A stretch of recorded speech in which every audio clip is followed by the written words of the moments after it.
نحمده ونصلي على رسوله الكريم أما بعد فأعوذ بالله من الشيطان الرجيم بسم الله الرحمن الرحيم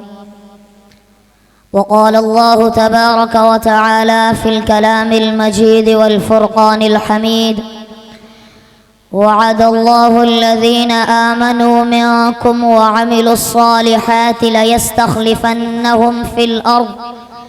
في الأرض كما استخلف الذين من قبلهم وقال الله تبارك وتعالى في مقام آخر إنما يخشى الله من عباده العلماء صدق الله العظيم وصدق رسوله النبي الكريم ونحن على ذلك من الشاهدين والشاكرين والحمد لله رب العالمين وقال النبي صلى الله عليه وسلم إن العلماء ورثة الأنبياء أو كما قال عليه الصلاة والسلام۔ اس مولا کے نام سے ابتدا جس کے ناموں کی کوئی انتہا ہی نہیں، اس مولا کے نام سے ابتدا جس کے ناموں کی کوئی انتہا ہی نہیں۔ مدثر شاہ تیری توصیف و ثنا کرتا ہے، مدثر شاہ تیری توصیف و ثنا کرتا ہے، میرا ہر سانس تیرا شکر ادا کرتا ہے۔ مدثر شاہ تیری توصیف و ثنا کرتا ہے، میرا ہر سانس تیرا شکر ادا کرتا ہے، اور میرے مولا تیرے آگے میری جھکتی ہوئی پیشانی سے میری ہر بات کا آغاز ہوا کرتا ہے، اور رزق پہنچاتا ہے پتھر میں چھپے کیڑے کو، رزق پہنچاتا ہے پتھر میں چھپے کیڑے کو، تو ہی سوکھی ہوئی شاخوں کو ارا کرتا ہے، اور بڑا ناداں ہے، بڑا ناداں ہے تجھے دور سمجھنے والا، تو رگے جاں سے بھی نزدیک رہا کرتا ہے، اور مجھے حیرت ہے مولا، مجھے حیرت ہے کس طرح تیرا انکار کرتے ہیں، جدھر دیکھوں جہاں دیکھوں وہیں جلوہ نما تو ہے۔ انگریز جن کے نام سے سہمے ہوئے سے تھے، انگریز جن کے نام سے سہمے ہوئے سے تھے، قاسم اور رشید کی ہیبت کی بات کر، سید میاں ہوں، سندھی ہوں، ضامن شہید ہوں، ان اولیاء دین کی خدمت کی بات کر، اور کیا زہد تھا مہاجر مکی کی ذات میں، کیا زہد تھا مہاجر مکی کی ذات میں، جعفر کی ابوالکلام کی عظمت کی بات کر۔ میرے واجب المحترم علماء کرام، اساتذہ کرام، اور باہر سے تشریف لانے والے مہمانان گرامی،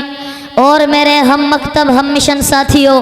السلام علیکم ورحمۃ اللہ وبرکاتہ۔ آج مجھے آپ حضرات کے سامنے اس بابرکت محفل میں جس موضوع پر لب گشائی کرنے کا موقع ملا ہے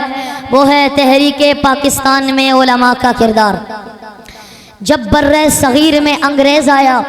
تو علماء اسلام و اکابرین دیوبند نے انگریز کو دشمن اسلام اور دشمن مسلمان سمجھتے ہوئے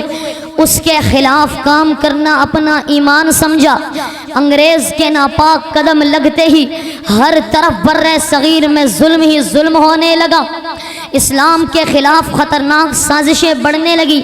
جب حضرت مولانا شاہ عبدالعزیز محدث دہلوی نے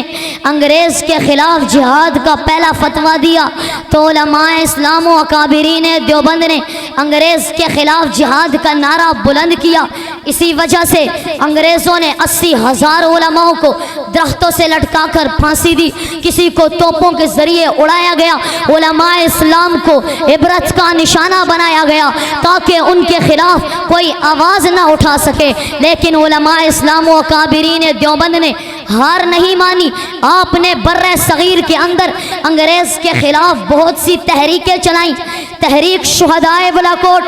سکھ اور انگریز مظالم کے خلاف چلی، اس تحریک کی قیادت کرنے والے مولانا سید احمد شہید اور شاہ اسماعیل شہید تھے۔ 1857 کی جنگ آزادی شاملی کے میدان میں انگریز کے خلاف جہاد کی قیادت کرنے والے مولانا شبیر احمد گنگوئی، مولانا قاسم نانوتوی، امام الہند مولانا ابو الکلام اور حضرت ضامن شہید تھے۔ تحریک ہجرت انگریز کے خلاف احتجاجی طور پر کی گئی، اس تحریک کی قیادت حضرت مولانا امام الہند مولانا ابو الکلام آزاد جیسے بڑے اکابرین اور سید حسین احمد مدنی جیسے عظیم اکابرین دیوبند نے کی۔ تحریک خلافت انگریز کے مظالم کے خلاف چلی، ان تحریک کی قیادت کرنے والے سید محمود الحسن دیوبندی، امام الہند مولانا ابو الکلام آزاد اور سید حسین احمد مدنی جیسے بڑے اکابرین، امیر شریعت سید عطا اللہ شاہ بخاری جیسے عظیم اکابرین دیوبند تھے۔ تحریک انگریز کے خلاف احتجاجی طور پر ایک منظم حکمت عملی سے تحریک ترک موالات چلائی گئی، اس تحریک کی قیادت بھی امام الہند مولانا ابو الکلام آزاد نے کی۔ تحریک ریشمی رومال انگریز کے خلاف چلائی گئی، اس تحریک کی قیادت سید محمود الحسن شاہ دیوبندی جیسی عظیم ہستی نے کی۔ تحریک پاکستان انگریز کے خلاف چلائی گئی، اس تحریک کی قیادت حکیم الامت مجدد الملت مولانا اشرف علی تھانوی، مولانا شبیر احمد عثمانی اور مولانا ظفر احمد عثمانی جیسی عظیم اور بڑی ہستی نے کی۔ کسی شاعر نے کیا خوب کہا، جگر کا خون دے کے نکھاریں گے،